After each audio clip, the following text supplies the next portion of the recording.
Kita dari kecil diajari bahwa Indonesia itu kaya, tapi ajaran itu sama sekali tidak lengkap. Banyak orang menganut ajaran tidak lengkap itu sampai tua. Mereka misalnya jadi sulit memahami soal penanaman modal asing dalam pengelolaan sumber daya alam.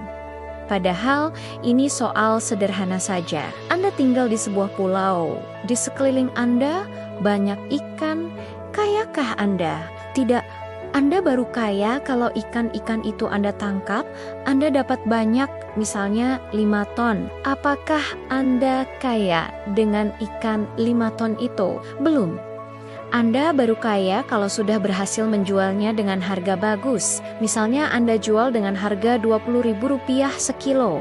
Maka Anda punya kekayaan 100 juta. Untuk bisa mendapat 5 ton ikan Anda, harus punya modal. Ikan itu tidak akan datang menyerahkan diri pada Anda. Ikan itu harus ditangkap. Untuk menangkapnya, Anda perlu kapal dan pukat. Untuk membelinya, Anda butuh modal. Tanpa modal, ikan tadi hanya jadi makhluk liar di laut. Anda tidak memilikinya. Anda tidak kaya. Bagaimana bisa punya kapal dan pukat kalau Anda tidak punya uang untuk membelinya? Anda harus berutang. Tanpa Anda berutang, ikan-ikan itu tetap di laut dan Anda tetap miskin. Kalau Anda tidak berani berutang atau tidak ada yang meminjami Anda uang, apa yang bisa Anda lakukan? Anda hanya bisa menyewakan laut Anda untuk diambil ikannya oleh orang lain.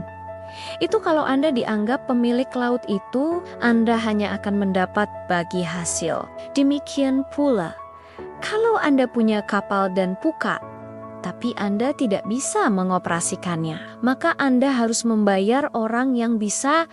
Ikan adalah sumber daya alam. Sumber daya alam tidak serta-merta membuat kita kaya. Kita harus punya modal untuk mengolah sumber daya alam.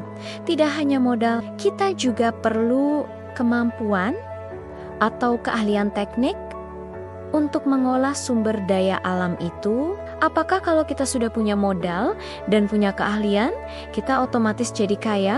Tidak. Kita harus bekerja dengan tertib dan disiplin, sehingga pekerjaan kita efisien. Kalau tidak, kita mungkin akan menghabiskan ongkos lebih banyak daripada penghasilan yang kita dapat dari menangkap ikan. Apakah kalau kita punya laut, maka kita kaya? Tidak. Kita butuh modal untuk membeli kapal, pukat, dan bahan bakar untuk bisa menangkap ikan. Kita juga perlu keahlian menangkap ikan. Kita juga perlu bekerja dengan disiplin agar pekerjaan menangkap ikan itu tidak menimbulkan kerugian. Ini bukan cerita andai-andai. Faktanya, kita punya laut yang kaya dengan ikan. Di antaranya ikan tuna, tapi kita tidak menangkapnya. Karena sedikit dari pengusaha kita yang mau investasi untuk menangkap ikan. Kita juga tidak tahu teknologi kapalnya dan teknik menangkapnya. Lalu siapa yang menangkapnya?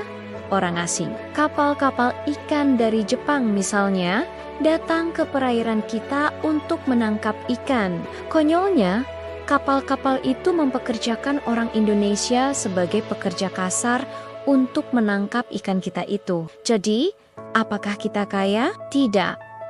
Kita tidak akan kaya kalau tidak bekerja. Sebaliknya, orang-orang yang tidak punya sumber daya alam justru bisa kaya karena mereka bekerja. Jepang itu tidak lagi punya sumber minyak bumi, tapi Jepang punya sejumlah perusahaan minyak yang kaya raya. Kenapa? Karena mereka punya modal, punya kemampuan teknik, dan mau bekerja dengan disiplin, sehingga efisien. Orang-orang sering mengeluh soal kekayaan alam kita yang katanya dirampok asing. Lalu pemerintah yang disalahkan, tentu ada porsi kesalahan pemerintah. Tapi yang lebih tepat adalah itu kesalahan kolektif kita sebagai bangsa. Kesalahan utama kita adalah kita tidak punya sumber daya manusia yang memadai untuk mengelola sumber daya alam kita.